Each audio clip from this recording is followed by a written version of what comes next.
कल ही बात हुई थी मेरी एक इन्वेस्टर से, तो उनका अराउंड मतलब काफी अच्छा पैकेज है। सो जो अपना ये सारी जो कंपनीज है, जो स्टॉक्स बहुत भाग रहे हैं यूएस में जिनके, तो उन कंपनीज में से ये एक है, मतलब नॉट एनवीडिया अगेन। सो वहां पे the incomes are almost 5-5.5 lakh रुपए पर मंथ का इनकम है इन हैंड। खर्चा इज हार्डली 75-80,000 रुपीज, बहुत ही सिंपल पर्सनैलिटी। एंड अभी तक 50,000 रुपीज की एसआईपी की गई थी, बट बहुत ही क्लोज थोड़ा सा ग्रुप से आते हैं, तो मतलब नॉर्मली जब क्लोज ग्रुप से आते हैं तो we don't discuss too much. But अभी ऐसा हो गया कि जो एसआईपी 50,000 रुपीज से की गई थी, काफी लंबे समय के लिए की गई, तो वो एसआईपी का वैल्यू जो हुआ है, I think if I am not wrong, कुछ एक 7-8 साल से दे आर डूइंग दैट। तो वो टोटल इन्वेस्टमेंट जो हुई है 30-40-50 लाख रुपए की हुई है, उसका वैल्यू जो है वो 1.35 CR हो गया। अब उनको लगा कि यार ये इतना कैसे हो सकता है, मतलब 50,000 रुपीज। मैंने ऐसा ही एक फ्लैट भी लिया था जिसमें मैंने थोड़ा बहुत डाउन पेमेंट किया था, और उसका भी ईएमआई इसी तरीके से है। तो वो फिर मतलब मैंने जो पहला इनकम बताया वो सिर्फ हस्बैंड का था, वाइफ का नहीं बताया, तो मतलब वहां से वो ईएमआई वगैरह जाता, बट उसकी वैल्यू तो यार 70-75-80 लाख रुपए हुई है।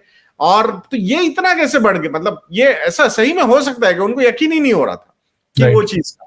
एंड देन वो से कि यार अभी ना ये सब रिटर्न्स देख के हमें ऐसा लगा कि और एक मतलब हम मेरे पास फिर से 70-80 लाख रुपए एक्यूमुलेट हुए हैं, और मुझे समझ में नहीं आ रहा है कि मतलब हम सोच रहे थे रियल एस्टेट लूं, but we did not find the opportunity, तो मैंने कैंसिल कर दिया और अभी इसी में इन्वेस्ट करते हैं। तो फिर अब कैसे नॉर्मली अगर प्रॉपर डिस्कशन नहीं हुए तो इट डजंट फील गुड कि मतलब वो अरे हाँ पूरा बताओ, कभी कभी टू मच ऑफ क्लोजनेस, ज्यादा ओपन अप नहीं होते लोग। तो उन्होंने बोला कि ये मतलब ये what is the right amount of SIP, आपने मतलब मैं 50,000 ही की थी, मैंने बोला था आपको, तो मतलब what is the right amount of SIP will depend on what is the surplus you are having. तो वो सरप्लस पे जाके हम डिसाइड करते हैं उस चीज को। तो फिर बोले यार मतलब सरप्लस तो बहुत ज्यादा है, फिर मैंने क्या करना चाहिए? तो फिर वो 50,000 से now that SIP has been increase to 2.5 lakh rupees a month, और अभी भी सरप्लस है। मतलब ऐसा नहीं कि सरप्लस नहीं है, अभी भी सरप्लस अवेलेबल है, but still the problem is कि और कितना करना चाहिए हमने। बहुत कॉमन है ये बहुत यार अभी। और दूसरी बात है, एक जगह पे कैसे सारे पैसे डाले हम, ये भी एक थॉट प्रोसेस है। मुझे ऐसा लगता है कि एक फ्लैट खरीदना, ये आप बहुत सारे लोगों को लगता है कि ये डाइवर्सिफाई कर दिया मैंने। I think that is the concentration वाला एलोकेशन है। Again I am not against buying flats, भाई आपका कंजम्पशन का घर है तो definitely you should buy, there is no doubt about that. But कि नहीं हो रियल एस्टेट एलोकेशन भी हो गया, अरे वो कॉन्सेंट्रेशन है आपका एक एसेट में, आपने कोई डाइवर्सिफिकेशन नहीं किया रियल एस्टेट में, बहुत सारे रियल एस्टेट प्रॉपर्टीज नहीं लिया आपने। और लोगों को लगता है कि यार मैं फंड में डाल रहा हूँ, mutual fund, equity mutual fund, ये तो मतलब मेरा डाइवर्सिफिकेशन नहीं हो रहा। भाई पूरी इकोनॉमी को तो पार्टिसिपेशन हो रहा है आपका। अगर आपने एक डाइवर्सिफाइड इक्विटी फंड लिया है या फिर 2-3 डाइवर्सिफाइड इक्विटी फंड लिए है अलग अलग कैटेगरी के, मुझे लगता है इससे ज्यादा डाइवर्सिफिकेशन हम नहीं कर सकते। और बाकी जो लोगों को लग रहा है नहीं मार्केट गिर जाएगा, तो भाई और कितने मार्केट फॉल देखने हैं हमें? हमने 2008 का मार्केट फॉल देख लिया, हमने 2010 से 13 तक का कंसोलिडेशन वाला टाइम करेक्शन वाला मार्केट फॉल भी देख लिया, हमने 2016, 17, 18 ये जो जीएसटी इंप्लीमेंटेशन का फॉल था वो भी देख लिया, 2020 में 100 साल में एक बार चीज होती थी वो भी देख लिया। ये सब होने के बाद 2007 के पहले 6,000 का निफ्टी था, इट वेंट डाउन टू 2,400, 200, और वहां से नाउ वी आर एट 25,000। मतलब और कितने प्रूफ्स हमें चाहिए कि लॉन्ग टर्म में markets will follow the earnings growth. Earnings growth कहां से आएगी? अर्निंग्स ग्रोथ आएगी आपकी जीडीपी ग्रोथ से। जीडीपी ग्रोथ और रिटेल इन्फ्लेशन रहेगा तो nominal GDP growth will support your equity returns का जो थ्योरी है। ये सारे इक्वेशंस है। नहीं सब कुछ बढ़िया चलेगा, इक्विटी बर्बाद हो जाएगा। ये जो थॉट प्रोसेस कभी कभी आती है ना, अरे गिर जाएगा तो क्या करेंगे? अभी टिपिकल अभी तो और क्वेश्चंस आने शुरू हो जाएंगे। मुझे लग रहा है 25,000 से 24,500 पे नहीं है हम अभी निफ्टी में, ठीक है, मतलब 2% का भी ठीक ठाक फॉल नहीं हुआ है अभी तक।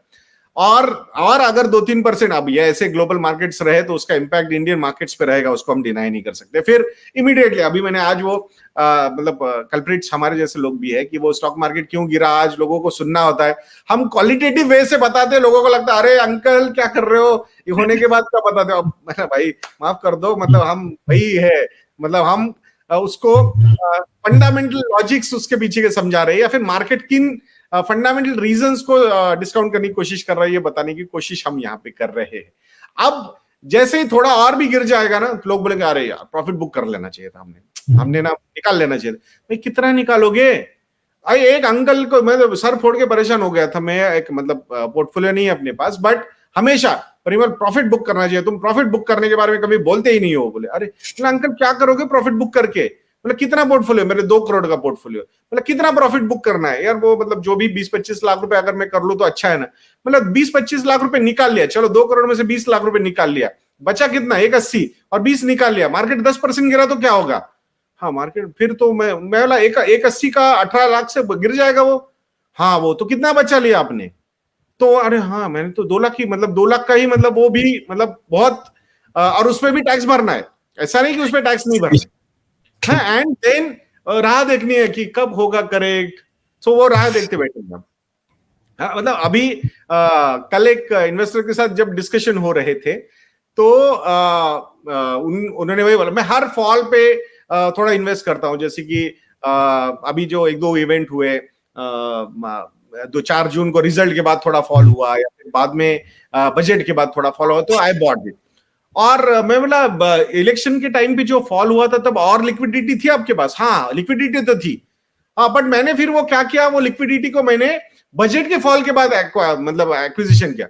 अरे मतलब जो इलेक्शन रिजल्ट्स आने से पहले के हाई लेवल्स थे, उसके ऊपर का फॉल, तो उसके ऊपर के लेवल पे फॉल हुआ है बजट के बाद। हाँ वो तो है, तो मैंने तो लॉस नहीं हुआ क्या अपना, अपॉर्चुनिटी लॉस? हाँ ये तो सोचा ही नहीं हमने इसमें, इसके बारे में। बट ना वो जब भी मार्केट गिरता है पार्टिसिपेट, तो यार ये किस मतलब आप ये परसेप्शन बेस्ड पोर्टफोलियो चलाना चाहते हो क्या कि भाई हाँ मार्केट गिर गया आई पार्टिसिपेटेड? बस ये चीजों पे तो अपने कोर कॉम्पिटेंस पे ध्यान दो, वहां पे ध्यान देके अच्छा अर्निंग्स करो, वहां ज्यादा इनकम कमाओ। ये जो है ना, ये बिल्कुल मतलब ये it is injurious to your financial health. ये समझना इतना ज्यादा जरूरी है लोगों को, बट हम उसमें लगे रहेंगे कि 1-2% के फॉल के लिए 10-10% की राइज हम भूल जाते हैं उसके चक्कर में, और ब्रॉडर लेवल पे भूल जाते हैं। So I think this is one thing we will have to change, people will have to change.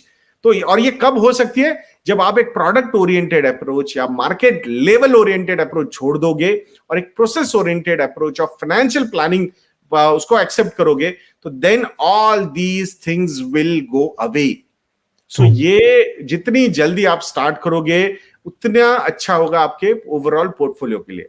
अगर हम उसी में उलझे रह गए, लेवल्स लेवल्स लेवल्स, अभी आज मैंने वीडियो बनाया, अरे ये तो कुछ भी नहीं है, 20,000 पे आएगा निफ्टी, देख लेना 20,000 पे आएगा पर 20,000 नहीं, फिर उधर मुझे लगता है देयर वाज एक मैं कमेंट पढ़ रहा था, ये एक वो कैंडल में कुछ गैप आया था, मुझे लगता है 21,500 पे वो। अरे भाई कहाँ अटक रहे हो इन चीजों में?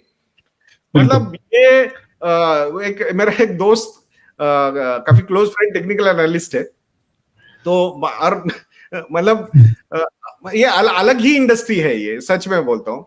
तो वो बोलता है यार मतलब टेक्निकल एनालिसिस अगर वो फॉलो नहीं होता, तो वो जो तुम्हारे चार्ट्स अगर उसने डिफाई कर दिया उस चीज को, तो then there will be a new theory. बोले वो हम न्यू थ्योरी बता देंगे उसको कि नई थ्योरी डेवलप हो गई अब, तो वो फिर हेड एंड शोल्डर ये वो ऐसा वैसा करके हम चलाते रहेंगे। तो मतलब दुकान चलती रहनी चाहिए। सो मतलब वो जो इवॉल्विंग थियरीज है वो चलती रहनी चाहिए। तो अब इसके बाद हम क्या बोलेंगे? मतलब आई थिंक लेट्स एक्सेप्ट कि हमारे पास वो कोई सुपर पावर नहीं है। सो हम it's better to be a तुच्छ प्राणी इन दैट केस, जो फाइनेंशियल प्लानिंग पे फोकस करके लॉन्ग टर्म इन्वेस्टमेंट में बिलीव करते रहते हैं। But go complete focus.